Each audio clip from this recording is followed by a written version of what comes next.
Halo, perkenalkan nama saya Petrus dengan NIM 0232214050. Baiklah, saya akan menjelaskan tentang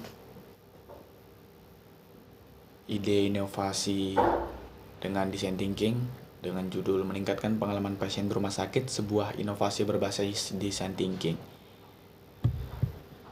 Yang pertama adalah latar belakang rumah sakit seringkali dianggap sebagai tempat yang penuh dengan stres, kecemasan bagi pasien. Pengalaman pasien di rumah sakit dapat dipengaruhi oleh berbagai faktor seperti waktu tunggu yang lama, komunikasi yang buruk dengan staf pasien, dan lingkungan yang tidak nyaman. Hal ini berdampak negatif pada kesehatan pasien dan pada hasil perawatan mereka. Tujuannya itu untuk meningkatkan pengalaman pasien di rumah sakit menggunakan design thinking. Hal ini dengan memahami kebutuhan dan ekspektasi pasien, lalu mengidentifikasi masalah yang mereka hadapi, dan mengembangkan solusi inovatif untuk mengatasi pasiennya. Ada proses dari design thinking ini, tim proyek melakukan observasi di rumah sakit, memahami pengalaman pasien secara langsung. Mereka juga mewawancari pasien, staf medis, dan keluarga pasien untuk mendapat lebih banyak informasi tentang kebutuhan dan ekspektasi mereka. Lalu ada definisi berdasarkan hasil observasi wawancara. Tim proyek mengidentifikasi beberapa masalah waktu yang dihadapi pasien seperti waktu tunggu yang lama, kurangnya informasi, lingkungan yang tidak nyaman, kurangnya dukungan emosional. Dan lalu yang ketiga, ideasi. Tim proyek melakukan brainstorming untuk menghasilkan ide solusi untuk mengatasi masalah yang telah diidentifikasi. Beberapa ide muncul antara lain. Yang pertama ada implementasi sistem antrian elektronik untuk mengurangi waktu tunggu, pemberian tablet kepada pasien yang memungkinkan mereka untuk mengakses informasi tentang perawatan mereka, desain ulang ruang tunggu dan kamar pasien agar lebih nyaman dan ramah. Lalu ada prototype. Tim proyek mengembangkan prototype dari beberapa ide atau solusi yang paling menjanjikan. Prototype ini mengembangkan solusi yang paling menjanjikan. Kemudian diuji dengan pasien dan staf medis untuk mendapat umpan balik.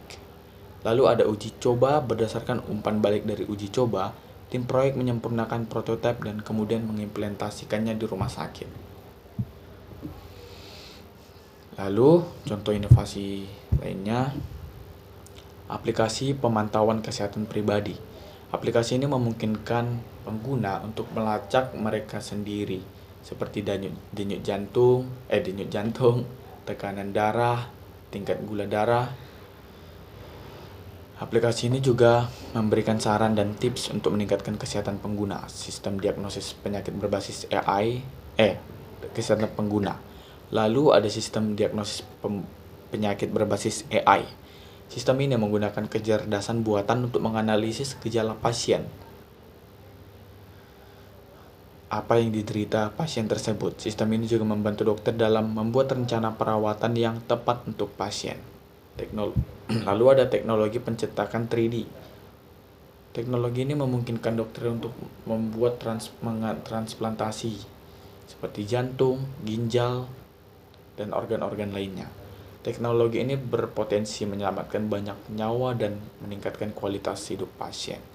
Lalu manfaat design thinking ini, yang pertama ada membantu dalam memahami kebutuhan dan ekspektasi pengguna secara mendalam, lalu mendorong pemikiran kreatif dan inovatif. Yang ketiga, memungkinkan pengembangan solusi efektif dan berpusat pada pengguna. Lalu ada meningkatkan kolaborasi dan kerjasama antar tim. Lalu mempercepat proses pengembangan produk layanan.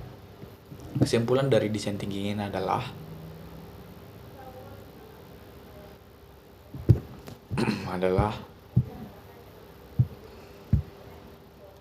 design thinking terbukti menjadi pendekatan yang efektif mengembangkan solusi inovatif yang berpusat pada pasien dengan memahami kebutuhan dan ekspektasi pasien